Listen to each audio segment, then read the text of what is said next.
அன்பர்கள் அனைவரையும் இன்றைக்கு நாம அமர்ந்திருக்கிற இந்த நேரத்தில் மத்திய கிழக்கில் என்ன நடைபெற போகிறது என்பதை நான் உங்களுக்கு சொல்லுகிற செய்தியை ரொம்ப கவனமாக பல்வேறு சோர்ஸ் மூலமாக தொகுத்து உங்களுக்கு தருகிறேன். முதலாவது நிகழ்வு என்ன? 56 மணி நேரத்தில் சீனாவுடைய கார்கோ விமானங்கள் மூலம் 56 மணி நேரத்தில் சீனா கார்கோ விமானங்கள் மூலம் இராணுவ தொழில்நுட்ப சாதனங்களை சீனா ஈரானுக்கு தொடர்ந்து அனுப்பியிருக்கிறது. அதுவும் 16 விமானங்களில் அவர்கள் அனுப்பியிருப்பதை நாம் காணக்கூடியதாக இருக்கிறது. சீனா ஈரான் நாட்டினுடைய பாதுகாப்பு கருதி இதை அனுப்பி வைத்துள்ளது. மிகப்பெரிய நிகழ்வு என சர்வதேசத்தினுடைய ஊடகங்கள் செய்தி வெளியிட்டுள்ளது. நல்லா கவனித்துக் கொள்ளுங்க. 56 மணி நேரத்தில் 16 கார்கோ ஃப்ளைட்டில் ஏராளமான ஆயுதங்கள் என்னெல்லாம் இருக்குன்னு தெரியாது. கிட்ட வரும்போது ரெடார் சமீட்சை கருவிகளும் அணைக்கப்பட்டிருக்கிறது. பாயிண்ட் நம்பர் 2, ஈரானை இஸ்ரேல் இராணுவம் தாக்கினார். ஈரான் நாட்டை பாதுகாப்பது எங்கள் கடமை, எங்கள் சகோதரர்கள் என சவுதி அரேபியா வெளிப்படையாக கருத்து தெரிவித்திருக்கிறது. எங்களுடைய சகோதரர்களை நாங்கள் காப்போம் என்பது மிக மிக மிக முக்கியமாக அமெரிக்காவுக்கு ஒரு பெரும் சவாலாக பார்க்கப்படுகிறது. அடுத்து 3வது செய்தி, சவுதி அரேபியா மற்றும் கத்தர் போன்ற நாடுகள் தங்கள் வான் பகுதிகளில் அமெரிக்காவினுடைய விமானங்கள் பறப்பதற்கு முழுமையாக தடை. அதே நேரத்தில் ஜொர்டான் மற்றும் யுனைடெட் அரபு எமிரேட்ஸ் ஐக்கிய அரபு அமீரகம் இந்த அனுமதி ஆபத்தான பின்னணியை ஏற்படுத்தும் என்பது சந்தேகமில்லை.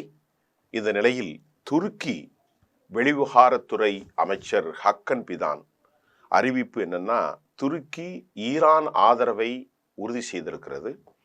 கடந்த காலங்களில் துருக்கியை பற்றி நாம எப்போதுமே தனது நிலையை உறுதியாக இல்லை.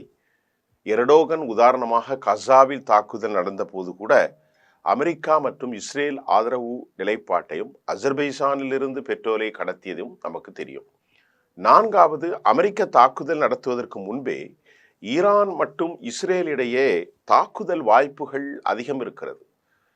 இஸ்ரேல் தாக்கலாம் அல்லது ஈரான் தாக்கலாம். அப்படி ஒரு தாக்குதல் நடந்தால் இது ஒரு கொடூரமான விளைவுகளை ஏற்படுத்தும் என்பதாகவும் சந்தேகமில்லை எனவும் செய்தி வந்திருக்கிறது. மத்திய கிழக்கு நாட்டில் உலகின் பல்வேறு நாடுகளில் உள்ள விமான சேவைகள், அதாவது Lufthansa, Swiss airlines, British airlines, France மற்றும் எல்லா ஏர்லைன்ஸ், இன்னும் நிறைய எக்ஸெட்ரா நிறுத்தப்பட்டு விட்டது. மத்திய கிழக்கு நாடுகள் மிகப்பெரிய அளவில் இந்த தாக்குதலில் பெரும் பொருளாதார தடைவுகள் ஏற்படும் என்றும் நாம் இப்பொழுது நம்பக்கூடிய அளவில் இருக்கிறது. ஈரானுடைய உச்சபட்ச ஆன்மீக தலைவர் ஆயத்துல்லா கொமேனி, எங்கள் வளம், எங்கள் உச்சபட்ச சக்தியை முழுமையாக பயன்படுத்தி ஜிஹாதுல்லா இறைப்போரை நாங்கள் இறுதி வரை பயன்படுத்துவோம் என எச்சரிக்கை விடுத்திருப்பதும், ஈரானுடைய பாதுகாப்பு, இறையாண்மை பாதுகாப்பு வெற்றி தோல்விகளை சந்திக்க இறுதி போர் என ஈரான் அறைகூவல் விடுத்துள்ள நிலையில் இந்த நிலைமை மிக மிக மிக மிக மிக சிக்கலான ஒரு பரிணாமத்தை அடைந்துள்ளது. அதே நேரத்தில் அமெரிக்க மத்திய கிழக்கு நாடுகளான ஈரானை சரணடைய செய்யும் நோக்கில்தான் இது போன்று தொடர்ந்து அரங்கேற்றம் செய்து வருவதாக காணலாம் என போரியல் ஆர்வலர்களின் துல்லியமான கணிப்பு ஒன்றும் இருக்கிறது. இதற்கிடையிலே மேற்கு ஊடகங்கள் ஆயத்துல்லா கமேனி பங்கர்ஸ் உள்ளே இருப்பதாக செய்திகள் வெளியாகி இருக்கிறது. இந்த நிலையில கொமேனியுடைய அலுவலகத்தில் அவரது 3வது மகன் மசூத் அமர்ந்து முடிவுகளை எடுக்கிறார், நிர்வாகத்தை கவனித்து வருவதாகவும், ஈரானுடைய அதிகாரிகள் மசூதைத்தான் தொடர்பு கொண்டு முக்கிய முடிவுகளை எடுத்து வருவதாகவும் டைம்ஸ் ஆஃப் இஸ்ரேல் தனது செய்தியை வெளியிட்டிருக்கிறது. ஈரானில் எதிர்க்கட்சி ஆதரவு சேனலில் வெளியான செய்தியை மையப்படுத்தி டைம்ஸ் ஆஃப் இஸ்ரேல் இந்த செய்தியை வெளியிட்டிருக்கிறது. ஈரான் முழுமையாக தாக்குதல் நடத்த அமெரிக்கா மட்டுமல்ல, அமெரிக்காவோடு இஸ்ரேல் மற்றும் யூரோப்பிய ஒன்றியம், யூரோப் யூனியனுடைய முக்கூட்டு முயற்சி இது நடக்கிறது. ஆனால் இங்கே ரொம்ப ரொம்ப முக்கியமாக பார்க்க வேண்டிய ஒரு விவகாரம், ஒருவித தயக்கம் ஏன்? ஈரானை தாக்குவதில் ஒருவித தயக்கம் ஏன்? ஈரானை தாக்குதலை கட்டுப்படுத்த அவர்கள் திட்டத்தை தாண்டி மிகப்பெரிய அளவிலான அச்சம்தான் தற்போது பாரசீக வளைகுடா பகுதியில் காணப்படுகிறது. போர்க்கப்பல்கள் சூழ்ந்துள்ள நிலையில எப்போ எந்த ஒரு நிலையில் தாக்குதல் நடத்த வேண்டும் என்பதில் உறுதியான முடிவு இல்லை என்பது அமெரிக்காவின் பின்வாங்குதலில் காணப்படுகிற நிதர்சனம். மத்திய கிழக்கில் உள்ள நாடுகளில் அமெரிக்க தளங்களில் உள்ள நாடுகளில் மிகப்பெரிய அளவிலான அச்சுறுத்தல்கள் தொடர்கிறது. அமெரிக்காவுக்கும் ஈரானுக்கும் இடையிலான பதட்டங்களை அதிகரித்து வருகிற நிலையில் அமெரிக்கா தனது விமானம் தாங்கி கப்பலான USS ஆப்ரஹாம் லிங்கன் CVN-72 என 3 நாசகார கப்பல்களை வளைகுடாவை நோக்கி நகர்த்தி வருவதாக இஸ்ரேல் ஊடகங்கள் மட்டுமல்ல சர்வதேச ஊடகங்களிலும் தென்சீன கடல் வழியாக சென்ற அதே நேரம் இஸ்ரேலிய விமான தாங்கி தாக்குதல் குழு வளைகுடாவில் ஏற்கனவே செயல்பட்டு வரும் அமெரிக்க கடற்படை தளங்களோடு இணையும் என்றும் தற்போது எதிர்பார்க்கப்படுகிறது. இதுவும் சர்வதேச மீடியாக்களின் செய்தியாக இருக்கிறது. ஈரானுக்கு எதிராக இராணுவ நடவடிக்கை எடுக்கப்படலாம் என்ற அமெரிக்க ஜனாதிபதி டொனால்ட் ட்ரம்பினுடைய தொடர் பேச்சு எச்சரிக்கைகளை தொடர்ந்து அமெரிக்க படைகள் இப்பகுதியில் மீண்டும் நிலைநிறுத்தப்படுவதாக உறுதி செய்யப்பட்டிருக்கிறது. இப்ப ஒரு செய்தி நியூயார்க் டைம்ஸ்ல வெளியாயிருக்கிறது. அந்த செய்தி என்னங்கிறது ரொம்ப முக்கியமான செய்தி. நான் இன்னைக்கு பேசுறதுல வெனிசுவேலாவில் அட்டாக் பண்ணாங்க பாருங்க. அந்த அட்டாக்குக்கும் அதே போன்றதொரு தாக்குதலை ஈரானில் நடத்துவார்களா என்ற செய்தியை தான் நான் இப்போ பார்க்க போறேன். இதை முதல்ல இருந்து நான் இப்போ சொல்றேன். வெனிசுவேலாவில் சோனிக் ஆயுதங்களை பயன்படுத்தி வந்தது தற்போது நியூயார்க் டைம்ஸ் நாளிதழின் பேட்டி ஊடாக வெளியாகி இருக்கிறது.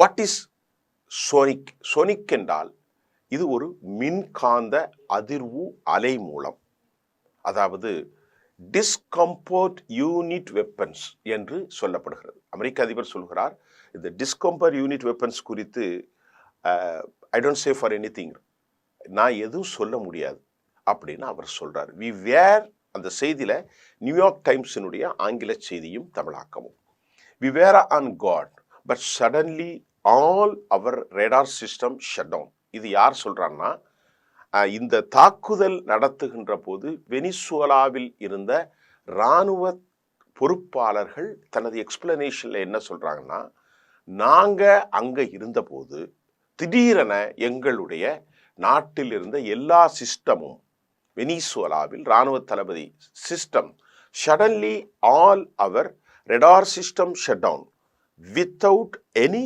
எக்ஸ்பிளனேஷன். எதுவுமே நாங்க சொல்ல முடியல, த காட் செட், அவர் தான் சொல்றார்.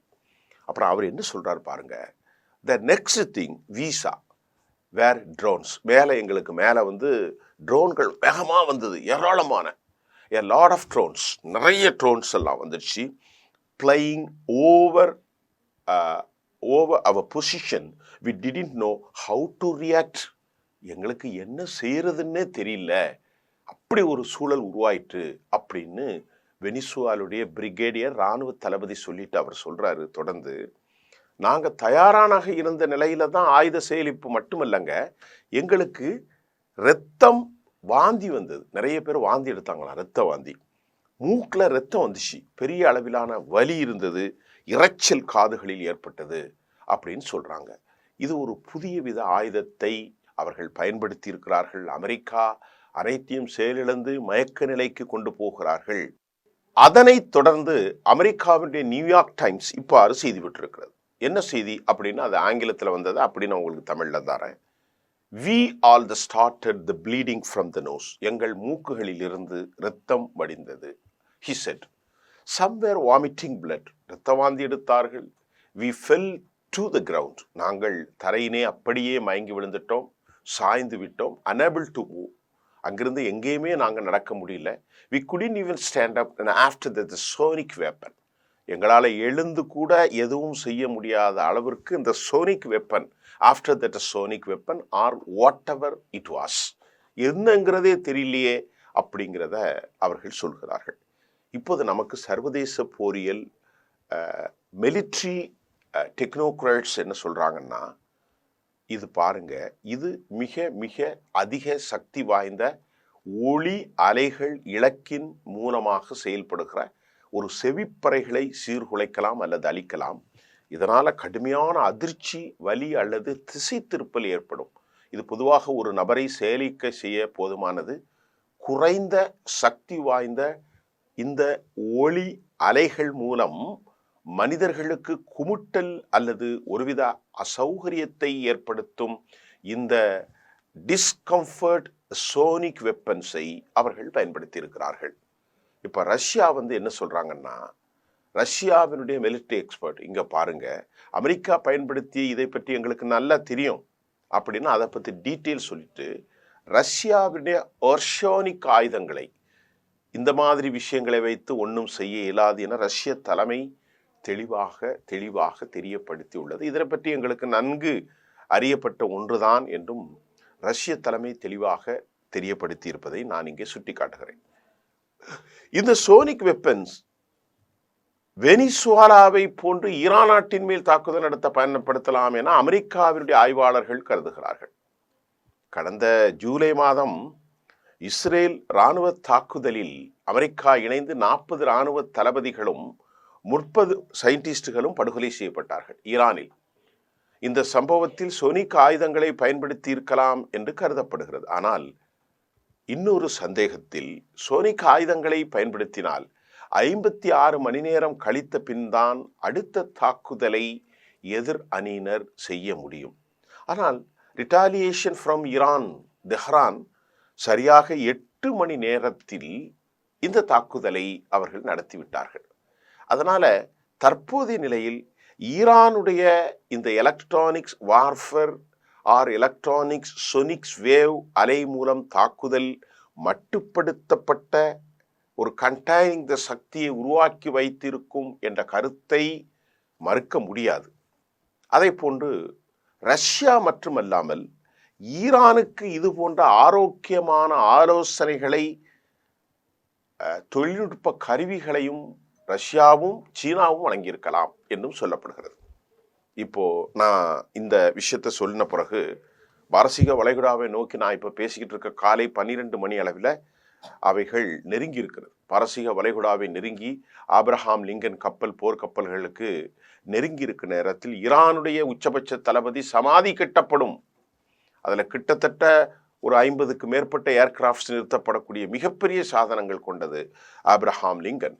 இந்த நிலையில் சவுதி அரேபியா, கத்தர் மற்றும் ஓமன் போன்ற உள்ளிட்ட நாடுகள் அமெரிக்காவினுடைய இராணுவ நடவடிக்கையை தாமதப்படுத்துமாறு வலியுறுத்துகிறது. இதன்படி ஈரானுக்குள் முன்னெடுக்கப்படும் தாக்குதல் பரந்த பிராந்தியத்தின் விரிவாக்கத்தை தூண்டும் என வளைகுடா நாடுகளில் அரசியல் தரப்புகள், அரசியல் ஆய்வாளர்கள், போரியல் நிபுணர்கள் எச்சரித்திருக்கிறார்கள்.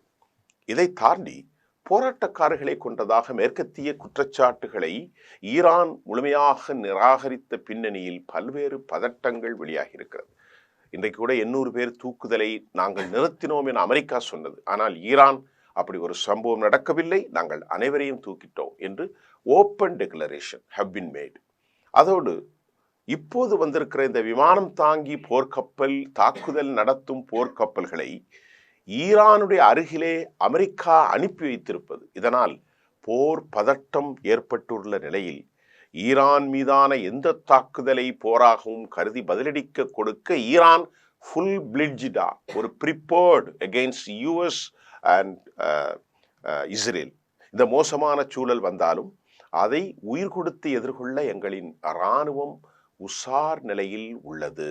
ஈரானுடைய அறிக்கை. ஈரானுக்கும் அமெரிக்காவுக்கும் இடையே நீண்டகாலமாக இந்த பகை. ஈரான் அணு ஆயுதம் தயாரிப்பதாக கூறி இஸ்ரேலுக்கு ஆதரவாக கடந்த ஆண்டு எடுக்கப்பட்ட இஸ்பஹான், ஃபர்தோஸ் போன்ற தாக்குதல்கள், 3 அணுசக்தி நிலையங்கள் மீதான நட்டான்ஸ் போன்ற தாக்குதல்கள், குண்டு போட்டு அழித்து தாக்கியது, இரு நாடுகளுமான கடுமையான மோதல் ஏற்பட்டிருப்பதும், தற்போது ஈரானில் ஏற்பட்டிருக்கக்கூடிய உள்நாட்டு குழப்பம், ஈரானில் ஏற்பட்டிருக்கக்கூடிய பொருளாதார நெருக்கடியில் சிக்கியுள்ளது. இதனால் அத்தியாவசிய பொருட்கள் ஒரு ரியால் 14 லட்சமாக மாறியிருக்கிற நிலையில் பொருட்களின் விலைகள் கிடுகிடுவென அதிகரித்திருப்பதும் ஈரானுடைய உயர்மட்ட தலைவர் ஆயத்துல்லா அலி காமினிக்கு எதிராக அங்குள்ள பொதுமக்கள் போராட்டம் நடத்தி வருகிறார்கள். இந்த போராட்டத்துக்கெல்லாம் இஸ்ரேல் மற்றும் அமெரிக்காவினுடைய உளவு அமைப்புகள் ஆதரவு தெரிவித்துள்ளதையும் இதற்கு பின்புதான் இந்த நடவடிக்கைகள் தற்போது கொதிநிலையை அடைந்திருப்பதையும் நாம் பார்க்கிறோம். ஆனால் அதோடு ஈரானில் தற்போது வரை பல ஆயிரக்கணக்கானவர்கள் கைது செய்யப்பட்டிருக்கிறார்கள். சுமார் 5000த்திற்கு அதிகமானவர்கள் கொல்லப்பட்டதாக தகவல்கள் வெளியாகி இருக்கிறது. இதற்கு கூட ட்ரம்ப் கடுமையான எதிர்ப்பு தெரிவித்துதான் இந்த தாக்குதலை அவர்கள் முன்னெடுக்கிறார்கள். அமெரிக்கா இடையே மோதல் உச்சமடைந்துள்ளது. ட்ரம்ப் தற்போது தனது நாட்டுடைய இந்த போர்க்கப்பல்களை ஹரிட்ரூமன்ஸ் இல்லாமல் ஆப்ரஹாம் லிங்கன் விமானங்களை மத்திய கிழக்கு பிராந்தியத்திற்கு அனுப்பி வைத்துள்ளார். ஒன்றுங்க, இப்போ இந்த கப்பல்கள் மட்டும் தாண்டியும் 12க்கும் மேற்பட்ட விமானங்களை மத்திய பிரிட்டிஷ் ஏர்லைன்ஸ் களத்திலிருந்து இங்கே வந்திருக்கு. மத்திய கிழக்கு ஈரான் மீது எப்போதும் தாக்குதல் நடத்தலாம் என்ற நிலை உருவாகி பெரும் பதட்டம் ஒட்டுமொத்த உலகம் முழுவதும் பரவி இருக்கிறது. அதே வேளையில ஈரானும் அமெரிக்காவினுடைய எல்லா தாக்குதல்களையும் அமெரிக்காவினுடைய தாக்குதல்களை எதிர்கொள்ளும் வகையில் ரொம்ப தயாராகி வருகிறது. ஈரானை சேர்ந்த உயர் அதிகாரி என்ன சொல்றான்னா, ஈரான் மீதான எந்த வகையான தாக்குதல் நடத்தினாலும் நாங்கள் முழுமையாக ஃபுல் எஃபர்ட்ஸ்ல அதை எதிர்ப்போம். டொனால்ட் ட்ரம்பினுடைய இராணுவ அச்சுறுத்தல்களை எதிர்கொள்ள எங்களிடம் உள்ள அனைத்தையும் பயன்படுத்தி ஈரானுடைய உச்ச தலைவர் ஆயத்துல்லா அலி காமினியுடைய ஆட்சி உறுதியாக உள்ளது. நிச்சயமாக எங்களை தாக்கினால் அமெரிக்காவுக்கு கடும் பதிலடி கொடுக்கப்படும்.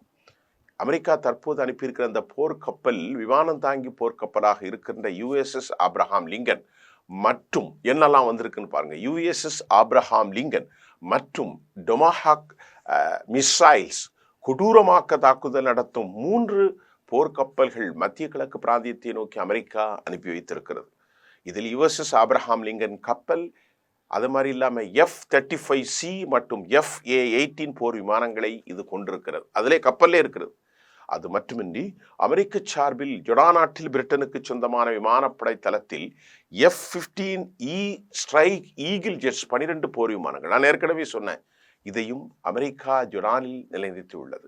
இந்த விமானங்களை கொண்டுதான் கடந்த ஆண்டு ஈரானுடைய 3 அணு உலைகளிலும் அவர்கள் தாக்கினார்கள். தற்போது அந்த விமானங்கள் அங்கு நிலைநிறுத்தப்பட்டிருப்பது மட்டுமின்றி வானிலே எரிபொருள் செய்யக்கூடிய ஏரியல் ரீஃபியூல் பண்ணக்கூடிய KC-135 ஏரியல் ரீஃபியூலர்ஸ் விமானங்கள் மற்றும் C-130 கார்கோ விமானங்கள் உள்ளிட்டவையும் அங்கே நிலைநிறுத்தப்பட்டிருப்பது குறிப்பிடத்தக்கது. இப்போ நான் சொன்ன செய்திகளை எல்லாம் நீங்கள் பார்த்தால் அமெரிக்காவிற்கு இருக்கக்கூடிய பெரும் விவகாரம், அமெரிக்கா செனட், அமெரிக்கா காங்கிரஸின் அனுமதியை தாண்டி மிக முக்கியமாக தற்போது ஈரானை காலி செய்ய அமெரிக்கா சக நடவடிக்கைகளை மேற்கொண்டிருக்கிறது. இது போராக மாறினால் அமெரிக்கா ஏன் தயங்குகிறது? அமெரிக்காவிற்கு இருக்கக்கூடிய நோக்கம் ஈரான் இராணுவ வல்லமை அவ்வளவு அதிகம் என்ற செய்தியும் வந்திருக்கிறது. இதற்கிடையிலே அதிக கொக்கரிப்பை எடுத்துக்கொண்டிருந்த இஸ்ரேலுடைய அதிபர், இஸ்ரேலுடைய பிரதமர் பெஞ்சமின் நெத்தன்யாகு ஒரு மௌன நிலையில் இருக்கிறார். அவர்களுக்கு ஒரு தயக்கம். ஏனால் முதலாக பலியாக போவது அப்படி ஒரு தாக்குதலை ஆப்ரஹாம் லிங்கன் கப்பலிலிருந்து தாக்குதல் ஆரம்பித்தால் முதல் பலி, இரத்த பலி அது இஸ்ரேலாகத்தான் இருக்கும். ஆகவே இஸ்ரேல் மிக மிக மிக மிக மிக கவலை, அச்சம். அமெரிக்காவின் நடவடிக்கையிலும் அச்சம், பின்தாங்குதல். அமெரிக்காவினுடைய மத்திய கூட்டாளிகள் இதனை முழுமையாக எதிர்க்கிறார்கள். பதட்டத்தில் சவுதி அரேபியா, கத்தர், ஈஜிப்ட் எல்லா நாடுகளும் இருக்கிறார்கள். மூன்றாவதாக டமாஹக் போன்ற விவகாரத்தை பார்க்கின்ற போது அமெரிக்கா எப்படியாவது ஈரானில் ஒரு ஆட்சி மாற்றத்தை கொண்டு வந்து விட வேண்டும் என முயற்சிக்கிறார்கள். அது ஒருபோதும் சாத்தியமில்லை என சொல்லப்படுகிறது. 56% ஈரான் மக்கள், கிட்டத்தட்ட 4.5 கோடி மக்கள் தீவிர ஷியா மற்றும் கமெனி ஆதரவு பெற்றவர்களாக இருக்கும் நிலையில் ஏராளமான ஆயுதங்களை குவித்திருக்கிற நிலையில் அமெரிக்கா அவ்வளவு எளிதாக ஆட்சி மாற்றம் கொண்டு வருவதோ உள்ளே இறங்கி கலவரம் செய்வது சாத்தியமில்லை என்பதை நாம் இங்கே காண வேண்டும்.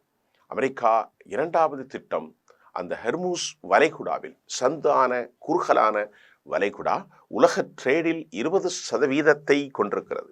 இதனை கைப்பற்றவே இந்த போர். இதன் மூலம் பொம்மை அரசை, பஹலவி போன்ற பொம்மை அரசை நிறுவி முழுமையாக மத்திய தரைக்கடல், உலகம் முழுவதும் அரசாட்சியும் ஆயிலும் தன் கைகளில் என ஒரு டெக்ளரேஷனுக்காக அமெரிக்கா முயல்கிறது என்பது உண்மை.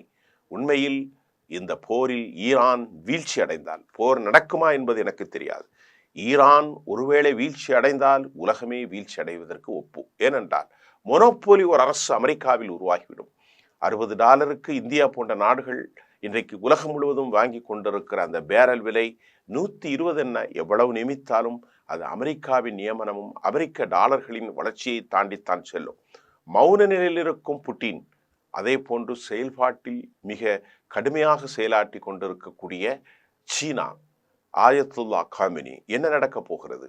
பரபரப்பான செய்திகள், உண்மை தகவல்கள், சர்வதேச செய்திகளின் ஒட்டுமொத்த கூடுதலின் ஃபில்ட்ரேஷன் சொல்கிற மாதிரி வடிகட்டிய டிஸ்டில்டு நியூஸ் என்று சொல்வார்கள். தூய செய்தியை நான் உங்களுக்கு தரப்போகிறேன், தந்து கொண்டிருக்கிறேன். மீண்டும் அடுத்த செய்தியில் சந்திப்போம். நன்றி.